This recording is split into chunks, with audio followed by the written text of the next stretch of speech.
Zapratite kanal i ostanite u toku sa novim vestima.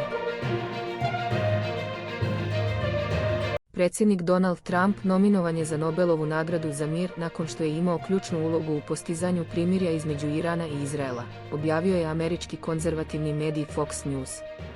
Nominaciju je podneo kongresmen iz Džordžije, Buddy Carter, koji je u pismu Nobelovom komitetu naveo da je Trump odigrao istorijsku i presudnu ulogu u zaustavljanju oružanog sukoba i u sprečavanju Irana da dođe do nuklearnog oružja. Prema njegovim rečima, Trump je svojim angažovanjem doprineo okončanju sukoba koji je trajao 12 dana, a tokom kojeg su se Izrael i Iran međusobno gađali raketama, dok su sad intervenisale vazdušnim napadima na iranske nuklearne lokacije. Iran je odgovorio raketnim napadom na američku bazu u Kataru, ali su prethodno obavestili zvaničnike SAD-a i Katara, pa žrtava nije bilo. Carter u svojoj nominaciji ističe da je Trumpov uticaj bio presudan za brzo postizanje dogovora koji se do tada činio nemogućim.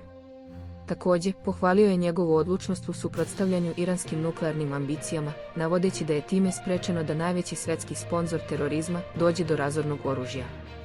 On je dodao da Trumpovo ponašanje i odluke tokom krize predstavljaju prave vrednosti koje Nobelova nagrada za mir treba da istakne: zalaganje za mir, sprečavanje konflikta i promociju međunarodne stabilnosti.